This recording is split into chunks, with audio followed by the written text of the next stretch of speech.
दोस्तों, आज हम पढ़ेंगे आकलन पृष्ठम कियत् अवगतम। यानी आज आपका आकलन होगा कि अभी तक के जितने पाठ हो गए हैं उन पाठों में से कितना आपने सीखा है।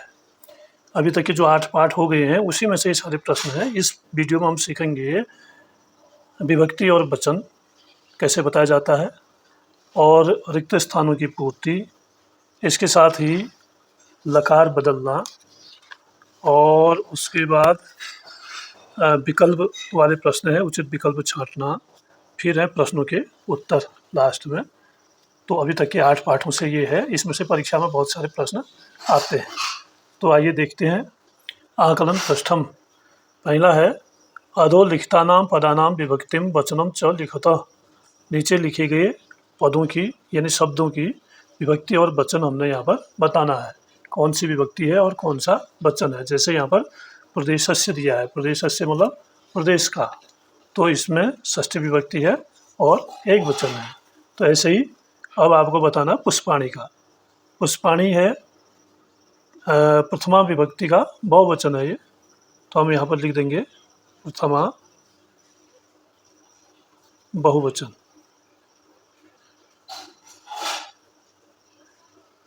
फिर है जागरणाय। जागरणाय है चतुर्थी एक वचन। उसके बाद है उद्यमेन। उद्यमेन है तृतीया और एक वचन। फिर है निद्रया, ये भी तृतीया एक वचन है।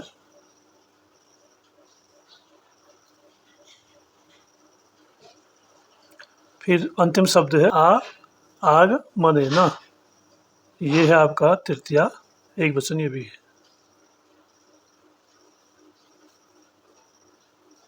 उद्यमेन की तरह ये भी है। और निद्रया जो है यह छात्रया की तरह है। तो ये हो गया आगमनेन तृतीया एक वचन। अब देखते हैं हम प्रश्न नंबर 2, रिक्त स्थानानि पूर्यत। रिक्त स्थानों की पूर्ति कीजिए। क्या है इसमें? यथा। यथा माने जैसे। उत्तराखंड से राजधानी देहरादूनम अस्ति। उत्तराखंड की राजधानी देहरादून है। अब पहला है ब्रह्म कमलम हिमालय से उत्पत्ति।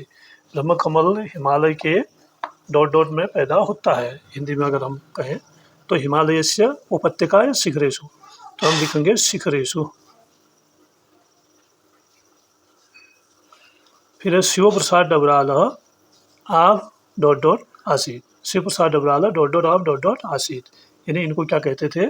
शिव प्रसाद डबराल को इंसाइक्लोपीडिया ऑफ उत्तराखंड।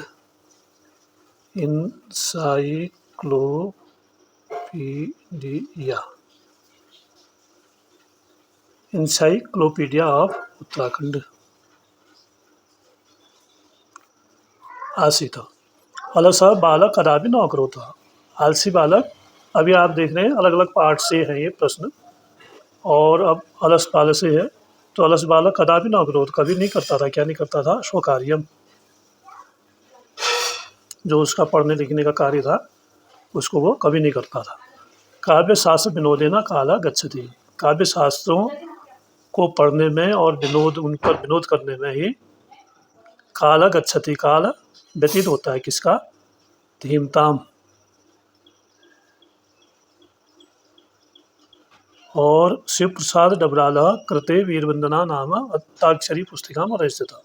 किसके लिए रची उनने अंताक्षरी पुस्तिका? बालानाम।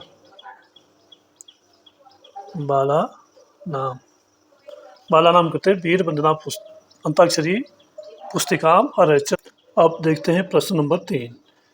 निम्नांकित वाक्यान लिट लकारे यानी भविष्यत काले परिवर्तित। भविष्य काल में ये हमने बदलने हैं। जैसे यथा यानी जैसे, अहम विद्यालयम गच्छामि, मैं विद्यालय जाता हूँ। अहम विद्यालयम गमिष्यामि, तो यहाँ पर शौ लग जाता है भविष्यत काल में, लिट लकार में। ये आपको ध्यान रखना है, जो क्रिया है उसमें शौ लगा देना है। जैसे अहम भोजनम करोमि है तो करिष्यामि हो जाएगा। तो यहाँ पर लिख देंगे अहम भोजनम करिष्यामि।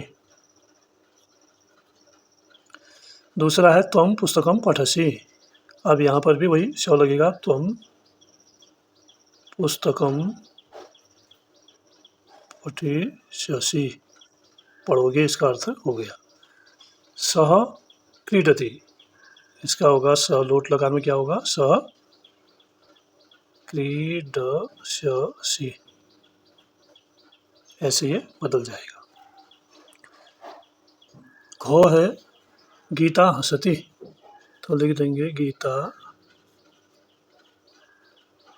हसिष्यति। और शिक्षक श्लोकम वदति, तो यहाँ पर वदति का वदिष्यति हो जाएगा। शिक्षक श्लोकम वदिष्यति।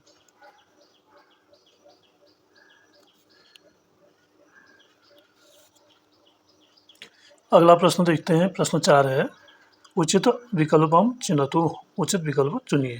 ये जो विकल्प चार विकल्प दिए हैं, इनमें से सही विकल्प हमने चुनना है, उसी में हम टिक कर देते हैं।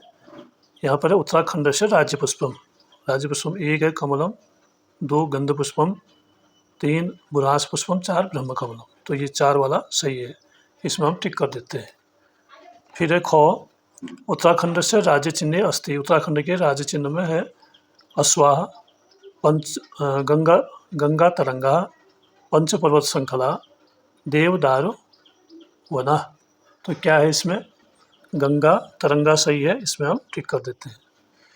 फिर है गो, अभिवादनशील से वर्धते, जो अभिवादनशील होते हैं उनके बढ़ते हैं। क्या बढ़ता है, केशा, बाल, धनम धन, आयु, उम्र और अपयश यानी अपकीर्ति। तो क्या बढ़ता है, आयु बढ़ती है उसकी, जो अभिवादनशील होते हैं यानी अभिवादन करते हैं अपने से बड़ों को या अपने मित्रों को। घो है शिव प्रसाद डबराल न आसीत, शिव प्रसाद डबराल नहीं थे। क्या नहीं थे, लेखक, इतिहासकार, पुरातत्ववेत्ता, राजनेता। तो लेखक भी थे, पुरातत्ववेत्ता भी थे, इतिहासकार भी थे, केवल वो राजनेता नहीं थे। तो इसमें हम टिक कर देते हैं।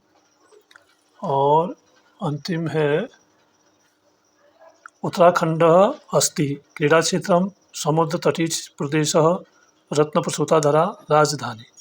खेल का मैदान है, समुद्र तटीय प्रदेश है, रत्नप्रसूता है और राजधानी है। तो ये रत्नप्रसूता सही है, इसमें हम टिक कर देंगे। प्रश्न नंबर 5 है, उत्तराणी लिखत, यानी उत्तर देने हैं आपने प्रश्नों के। यह जो है इसके लिए जगह ज़्यादा चाहिए, तो नोट में तैयार कर रखा है आपके लिए, आप इसके उत्तर यहाँ से लिख सकते हैं या पढ़ सकते हैं। पहला प्रश्न है, उत्तराखंड से राज्य प्रतीकानि लिखत, उत्तराखंड के राज्य प्रतीक लिखिए। उत्तर होगा ब्रह्म कमलम राज्य पुष्पम, बुरास राज्य वृक्ष, मोनाल राज्य पक्षी, कस्तूरी मृग राज्य पशु, त्रिपर्वत श्रृंखलाम उपरि अशोक स्तंभ राज्य मुद्रा, एतानि उत्तराखंड से राज्य प्रतीकानि सन्ति। इसमें उत्तराखंड के सारे राज्य प्रतीक आ गए हैं। फिर प्रश्न खो है, अलस बालक किम अचिंतयत, आलसी बालक क्या सोचने लगा, उसने क्या सोचा। उत्तर है अलस बालः अचिंतयत, खगा मृगा कीटा अभी अलसा न सन्ति। आलसी बालक ने सोचा कि यदि खग पक्षी, मृग और छोटे कीट भी आलसी नहीं हैं, अलसा न सन्ति, अहमेव किमर्थम अलसा भवामि, तो मैं क्यों आलसी हो रहा हूँ। तो यह आलसी बालक सोचने लगा। प्रश्न गो है, मूर्खाणाम काल कथम गच्छति, मूर्खों का समय कैसे बीतता है। उत्तर है मूर्खाणाम कालम व्यसने निद्रया कलहेन वा गच्छति, जो मूर्ख होते हैं उनका समय या तो व्यसन में, बुरे व्यसनों में, या फिर सोने में, निद्रया, या कलहेन यानी झगड़ने में व्यतीत होता है। और फिर घो है, अलस बालक किम श्लोकम अपठत, आलसी बालक ने कौन सा श्लोक पढ़ा। उत्तर है अलस बालः अधोलिखितम श्लोकम अपठत, आलसी बालक ने निम्नलिखित श्लोक पढ़ा। आलस्यम ही मनुष्याणाम शरीरस्थो महान रिपु, नास्ति उद्यम समोबंधु यं कृत्वा नावसीदति। आलस्य जो है वह मनुष्य के शरीर का सबसे बड़ा शत्रु है। नास्ति उद्यम समोबंधु, उद्यम के समान कोई बंधु नहीं है, यानी काम करने के समान, परिश्रम करने के समान कोई बंधु नहीं है। यम कृत्वा नावसीदति, जो इसको करता है उद्यम को, कभी असफल नहीं होता है, यानी जो कर्म करता रहेगा वो कभी दुखी नहीं होगा, असफल नहीं होगा। नावसीदति का मतलब है असफल या दुखी होना। अंतिम प्रश्न है 9 चारण इति उपनाम कस्य अस्ति। उत्तर है चारण इति उपनाम शिव प्रसाद डबरालस्य अस्ति। चारण नाम जो था वो शिव प्रसाद डबराल का है। तो दोस्तों इसके साथ आकलन प्रश्नम समाप्त होता है। आपको वीडियो कैसी लगी आप बताइए। चैनल को सब्सक्राइब करिए, वीडियो को लाइक करिए और अपने दोस्तों में शेयर भी अवश्य करिएगा। धन्यवाद।